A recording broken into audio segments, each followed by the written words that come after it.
There comes a moment in every twin flame journey when the divine feminine stands at the edge of everything. Not another cycle, not another delay, but the final test.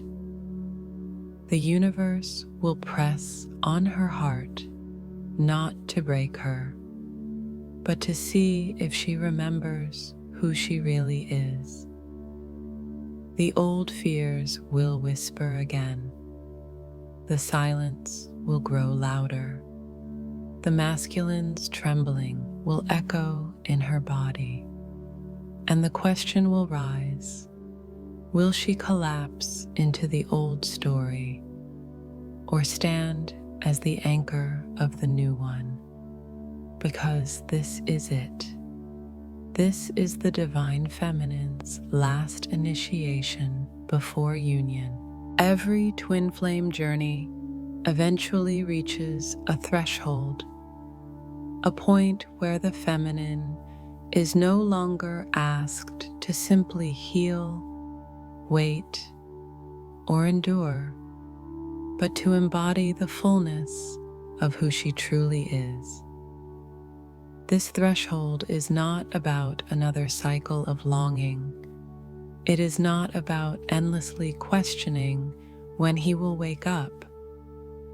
It is the moment where the universe places the weight in her hands and says, "Now you must stand as the anchor." The feminine has always been the vessel of sensitivity. She feels everything first: the shifts in the collective, the breaking of the masculine, the subtle movements in the field. For years, she has carried this gift like both a blessing and a burden. She cried through the silence. She faced her own shadows. She rose when it seemed impossible. Every test until now was preparation. Every wound she faced was refinement. And now she stands at the edge, the place where her alignment determines how the union manifests. This role is not passive. The feminine is not a bystander, waiting for him to arrive so her life can begin. Her task is sacred: to embody union before it shows up in the physical, to live as though the love she has always known is already true because it is. Union begins in the energy, and the energy rests on her steadiness. The masculine in this stage is trembling. His illusions are breaking. His silence is heavy. His soul is restless. He cannot yet find his footing. And this is why the feminine's role is so vital. She is the ground he cannot create on his own. She is the presence that reminds him, even without words, that love is safe, that surrender is possible, that the journey was never in vain. But this moment is not only about him, it is about her. The feminine's final test is not whether he chooses her, but whether she chooses herself, whether she remembers that she was never waiting for a man, but for her own embodiment of truth, whether she can stand steady in the knowing that nothing real can ever be lost. This is what the universe is asking. Will you collapse into fear, Or will you embody the love you already are? At the edge of union, the feminine must embody sovereignty. That means no longer giving her power to the silence, the delay, or the illusions that try to resurface. It means choosing faith when doubt screams louder. It means walking in her mission, her light, her truth, not because she is proving anything, but because that is who she is. When she does this, the entire field of union shifts. The masculine feels it. The energy stabilizes. And what once seemed impossible begins to unfold naturally. Have you noticed how the masculine softens when you release attachment? How his presence floods your dreams when you finally surrender instead of chase? How synchronicities grow louder when you step into your own power instead of waiting for him to validate it. This is no coincidence. The union mirrors her state of alignment. That has always been her role, to anchor the vibration that makes reunion inevitable. But this final test is different from all others. It presses on the deepest illusions she ever held. It asks her to look at silence without panicking, to face longing without collapsing, to stand in wholeness even while his breaking feels chaotic. It is not about perfection. It is about steadiness. The feminine does not need to be unshaken. She only needs to rise again each time she is shaken. That rising is her power. That steadiness is her proof. The edge of union is sacred ground. Here, the feminine's energy no longer just shapes her own journey. It shapes his. When she embodies truth, he feels it. When she steadies, his resistance weakens. When she chooses alignment over fear, he senses the safety to surrender. The bond has always been real, but now it depends on whether she can hold it without collapsing into the illusions of the past. This is why the universe chose her. This is why she feels so much more, because she is the anchor of union. And at the edge, her role is not to wait. It is to become. The feminine's role at the edge of union is this: to stand as the living proof of love's inevitability, to carry the vibration of home before he arrives, to embody the truth that union was never about timing. It was always about alignment. And once she embodies it fully, the energy cannot help but pull him in. The final test of the divine feminine does not arrive with a clear announcement. It doesn't show up with flashing signs or loud confirmations. It slips into your life quietly, pressing on the very places you thought had healed, whispering through the silence, testing the edges of your faith. The universe doesn't test you to punish you. It tests you to prove that you are ready, to yourself, to your counterpart, and to the field of union itself. So how do you know you're in the middle of this final initiation? The signs are subtle but unmistakable once you understand them. One of the clearest signs is the return of old fears. You may suddenly feel echoes of abandonment, rejection, or not being chosen, fears you thought you had conquered long ago. They rise not because you are failing, but because the universe is asking, will you still choose truth even when the illusion comes back louder? These fears are like ghosts knocking at your door, but they cannot enter unless you let them. The test is in seeing them for what they are, remnants of a story that no longer defines you. Another sign is the silence of the masculine becoming almost unbearable. It no longer feels like a wall. It feels like a weight pressing against your chest. You wake with his energy in your body.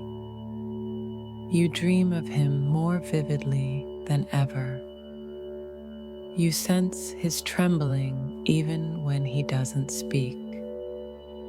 The silence itself feels charged, alive, full of something waiting to break. This is not rejection, it is confirmation that his soul is shaking loose. The final test asks, will you panic at the silence, or will you trust what you feel beneath it? You may also notice cycles of longing and release. One moment, the ache for him feels raw and primal, almost too much to bear. The next, you are flooded with peace, clarity, and faith. This back and forth is the refining fire of the test. It teaches you not to cling to the highs or collapse into the lows, but to find steadiness in the middle. The feminine's power is not in avoiding emotion, but in refusing to be ruled by it.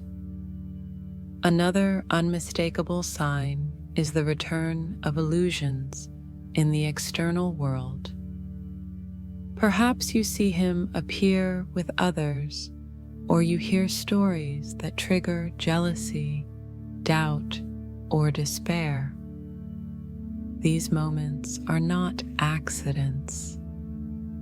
They are the universe asking, will you believe the illusion, or will you hold to what your soul knows is true? The final test is never about what you see with your eyes. It is about what you choose to trust with your heart. Physical signs often accompany this stage as well. Restless nights, pressure in the chest, surges of energy moving through your body, dreams that feel like real encounters. These sensations remind you that the test is not imaginary. It is energetic, real, unfolding in the unseen before it manifests in the physical. And perhaps the most sacred sign of all, you feel both closer to union than ever and more challenged than ever. It's a paradox. Just when everything feels aligned, the shadows seem louder. Just when you feel ready, the obstacles appear higher. This is how the final test always works. The illusion rises just before the breakthrough. Fear screams just before it dies. Resistance feels strong just before it collapses. The feminine's task is not to pass the tide perfectly, but to recognize it for what it is. To see the returning fears and illusions not as proof of failure, but as confirmation of how close she is. The universe doesn't test what isn't ready. If you are facing these signs, the silence, the longing, the fear, the illusions, it means you have already proven yourself strong enough to stand through them. So when you notice these signs, pause, breathe. Remember, you are not back at the beginning. You are standing at the edge. The final test is not regression, it is initiation. And once it passes, nothing will ever be the same. Every great shift is preceded by illusion. Before union anchors, the old story rises like a ghost, one last time, to see if the feminine will believe it. The final test is not about external proof. It is about discernment. Can you tell the difference between what is real and what is illusion when the illusion feels louder? The illusions often return in familiar forms. They are not new lies, but old ones dressed up in fresh clothing. You may hear the whisper, "He doesn't love you. He chose someone else." You imagined it all. You may see signs in the physical that appear to confirm those fears.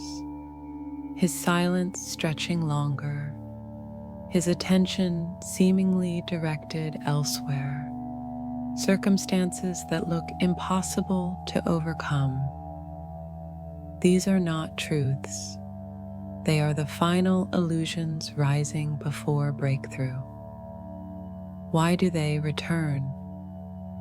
Because the ego is clever. It senses that the bond is about to shift into alignment, and it tries one last desperate attempt to anchor you in fear. The illusion is not proof of failure. It is proof of closeness. Fear screams the loudest just before it dies. The shadows look darkest just before dawn. The illusion appears most convincing right before it collapses. For the feminine, this is the razor's edge. If she mistakes illusion for truth, she collapses into the old story. She doubts, she spirals, she hands her power back to fear. But if she recognizes the illusion for what it is, a test, a shadow with no substance, she stands steady. She becomes unshakable. And in that steadiness, the illusion loses power and union accelerates. Sometimes the illusion comes through longing. The ache for him intensifies, whispering that you are incomplete until he arrives. But the truth is that longing is not proof of lack. It is proof of connection. The ache is not emptiness. It is the fire of the bond itself. When you can feel that ache without collapsing into need, you pass the test. You show the universe that you know the difference between desire and desperation. Other times, the illusion shows up through external circumstances. Maybe he appears distant. Maybe his life looks chaotic. Maybe you hear words or see actions that trigger every wound you've ever carried. The temptation is to believe that these appearances mean the bond is lost. But appearances are deceptive. The soul moves before the body catches up. What you see in the physical is only the echo of his old energy dissolving. If you can see beyond appearances, you hold alignment with truth. The most dangerous illusion of all is the one that says, you are powerless, you are waiting, you are forgotten. That illusion has haunted the feminine since the beginning.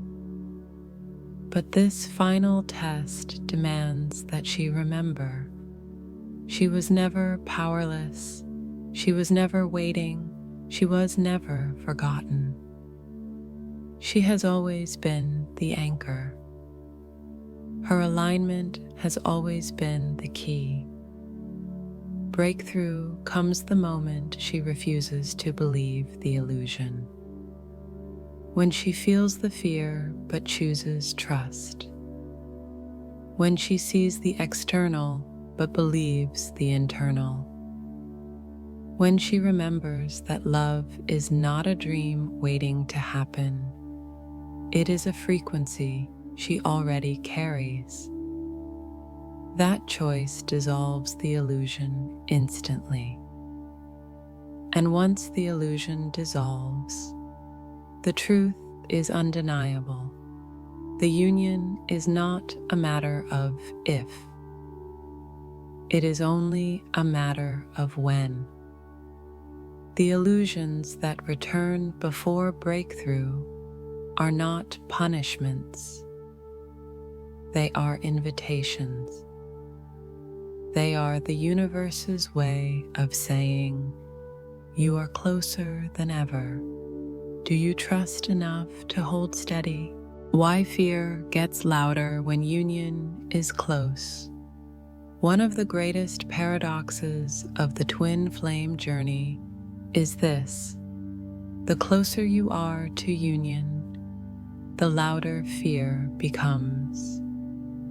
You would think that nearing the finish line would bring only peace, only clarity, only certainty. But instead, the shadows scream, the doubts intensify, and the old wounds claw at you as if they were never healed. Why? Because fear always fights hardest at the edge of breakthrough. Fear is not a sign of failure. It is a sign of progress. The ego does not bother fighting when you are stuck in cycles of delay. It rises when it senses that the illusion is about to collapse. The louder fear grows, the closer you are to stepping into alignment. This is why the final test feels so intense, because the union is no longer a distant possibility. It is an imminent reality. And the ego will do everything in its power to stop you from walking through that door. The feminine feels this more than anyone.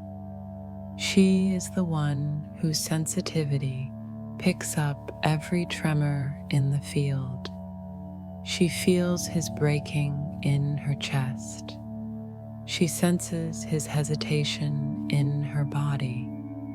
She carries the collective weight of fear not only for herself, but for him too. And as the union approaches, those feelings can become overwhelming.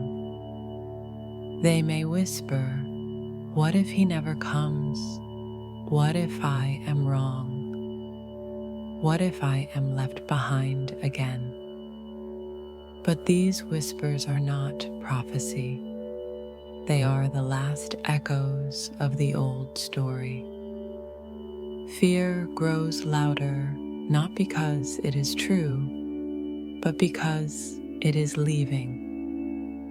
Like a storm that rages before it clears, fear thrashes around in its final moments, desperate to convince you to believe it again. If you collapse into it, you delay the breakthrough. If you recognize it for what it is, resistance dissolving, you move through the storm into the calm that follows.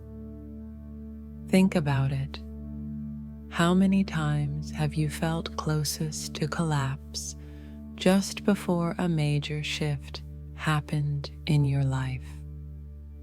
How many times did you almost give up, only to find that the breakthrough was waiting just on the other side of surrender?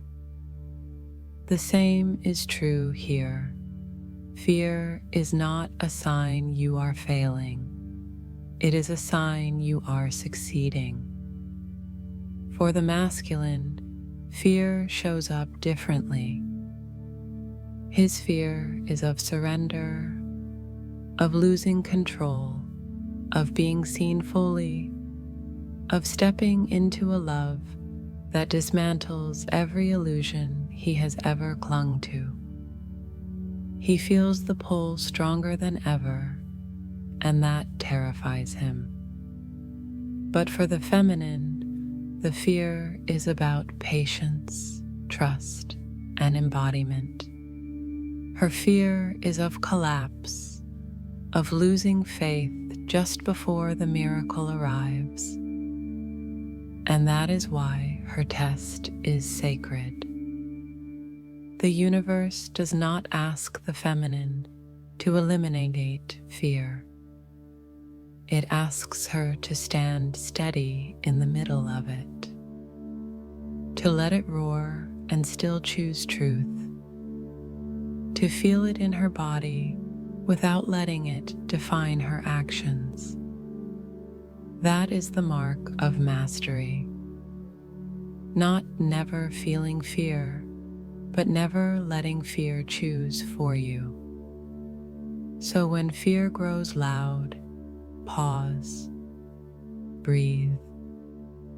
Remind yourself, the louder it gets, the closer I am. This isn't the beginning of the journey. It is the threshold of union. The test is whether you will collapse under the noise or hold the vibration of love long enough for the breakthrough to anchor. And here is the sacred truth. Fear has an expiration date. It cannot survive once you refuse to feed it. The moment you choose alignment, it loses its grip. The moment you stand steady, it dissolves. And in that stillness, the truth becomes clear. The union is inevitable. Fear was only the shadow cast by the light you were always walking toward. So let fear scream, let it thrash, let it rise louder than ever. Because the louder it is, the closer you are to everything your soul has always known was real. As the eclipse of union draws near, the masculine begins to shake. His walls collapse. His silence grows unbearable. His illusions fall apart. and the life he built to protect himself starts to feel like a cage. For the first time, he cannot run from what he feels. He cannot deny the truth burning inside of him. And when this breaking begins, his entire energy field trembles. The feminine feels it immediately. His restlessness pulses through her chest. His grief washes through her body like waves. His longing seeps into her dreams until she wakes with tears on her face. She knows he is trembling, even if the physical world looks unchanged. And this is where her final test becomes most important: to hold steady while he shakes. Holding steady is not about pretending she doesn't feel. It is not about forcing herself into numbness or suppressing her own emotions. It is about choosing not to collapse into his chaos. She can feel the waves without drowning in them. She can sense his pokekai without letting it trigger her own. She can love him without losing herself. The masculine in this stage is fragile. His ego has cracked open, and everything he thought kept him safe is dissolving. He doesn't know who he is without the masks. He doesn't know what it means to love without running. And the temptation for the feminine is to step in, to try to rescue him, to take on the weight of his trembling. But that is not her role. Her role is to embody steadiness, to be the vibration that says, "You are safe to surrender." The love you fear will destroy you is the very love that will save you. How does she hold steady?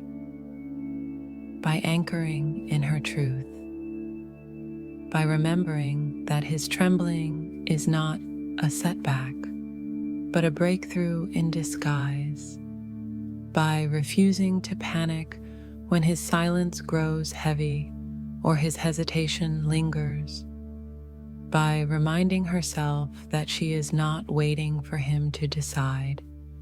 She is living as though union already exists. That embodiment becomes the steady flame that guides him through the dark. Holding steady also means mastering her reactions. When his fear makes him withdraw, she does not chase. When his silence grows louder, she does not collapse. When his trembling echoes in her body, she breathes, releases, and returns to her center. Every time she chooses alignment over reaction, she strengthens the field, and the masculine feels it. He may not understand it, but he senses her steadiness. It becomes the safe ground that helps him take his next step. Think of it this way: his trembling is like an earthquake, shaking the foundations of everything he has ever known. If she collapses with him, the ground beneath them both crumbles. But if she anchors, she becomes the rock that holds the field together while he learns to stand again.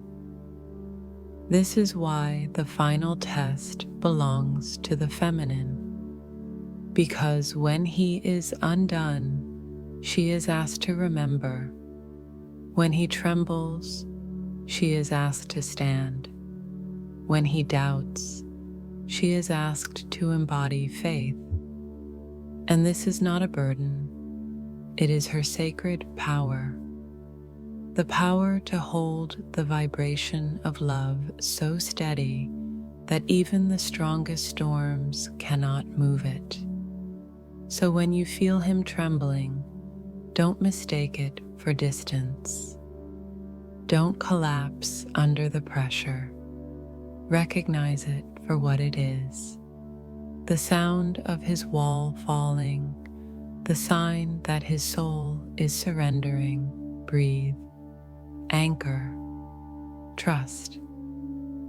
Because your steadiness is not only for you, it is for him, for the union, for the purpose you both came here to fulfill. The masculine trembles because he is breaking free, and the feminine holds steady because she is the anchor that turns breaking into awakening. Every test has a turning point. For the divine feminine, the final test feels like the hardest one yet, because it presses on her deepest fears: abandonment, rejection, illusion, and silence. But the moment she refuses to collapse, the moment she breathes through the storm and chooses to embody love anyway, the energy shifts. Instantly, the field begins to stabilize in a way it never has before. What does this shift look like? At first, it is subtle. She may feel lighter in her body, as if a weight has been lifted from her chest. The constant tug-of-war between longing and despair begins to dissolve, leaving space for peace. She feels grounded in her own presence, no longer shaken by every movement or silence of the masculine. This is the sign that she has passed the test. In the energetic field, everything changes. The masculine feels it immediately, even if he cannot explain it. He may not know why, but suddenly he feels safer. The chaos inside him begins to calm.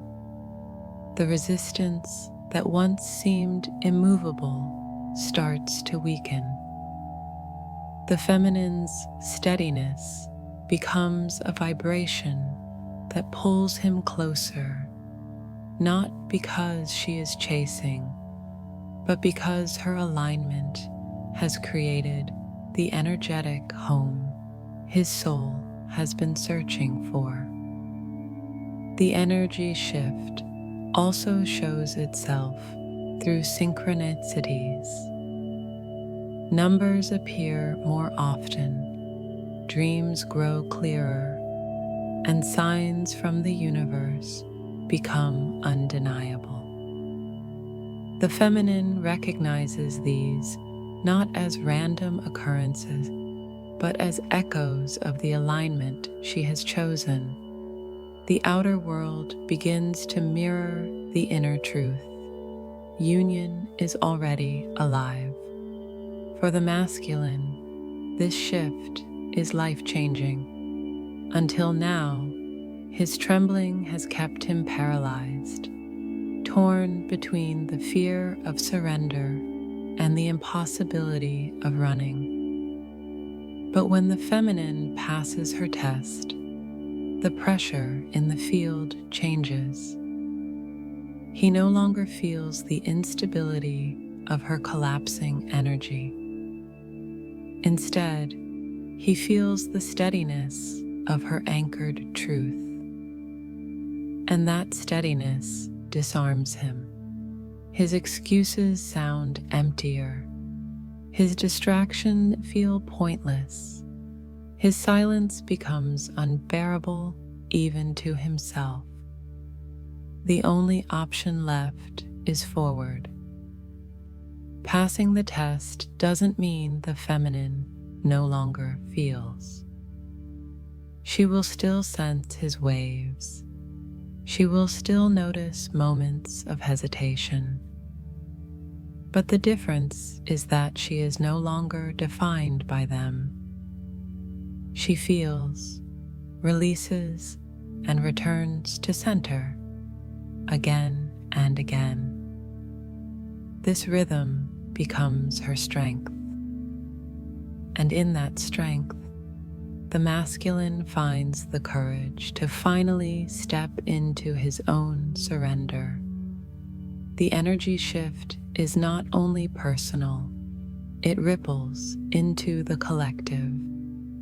Every feminine who passes her final test strengthens the grid of union for others. Her steadiness adds to the momentum of reunion on Earth. She becomes not only an anchor for her masculine, but for the entire network of twin souls rising into alignment. This is why her role is so sacred. And here is the most beautiful part. Once the test is passed, the union is no longer a fragile dream. It becomes inevitable. The feminine has proven to herself, to him, and to the universe that nothing can shake her from truth. That frequency magnetizes everything she has always longed for. The masculine feels it, the field confirms it, and the physical begins to catch up. The energy shift after the test is the proof that love was never conditional. It was always about alignment. Once the feminine embodies that truth, no illusion can survive, no fear can dominate, and no delay can last. The union becomes unstoppable. Every test has an ending. Every storm eventually passes. And on the other side of this final initiation, the divine feminine discovers a truth that was always there. Union was never uncertain. It was always written. The question was never if. It was only ever when. The final test is not about proving yourself to him. It is not about earning love or convincing the masculine to choose you. It is about remembering that the union has always been anchored in the soul. The only thing that needed to change was the energy around it. The feminine's role in this initiation is to align so completely with truth that no illusion can shake her. And once she does, the entire field shifts. The masculine feels it. His trembling softens. His resistance weakens. His excuses dissolve. He may not have words for it, but he senses the change, the safety, the steadiness, the home he has been searching for. And the paradox is that this home was never a place. It was always her vibration. Once she passes her test, she becomes the living embodiment of that home. And his soul cannot resist it. Union is not created when he finally arrives. It is created when the feminine embodies it fully.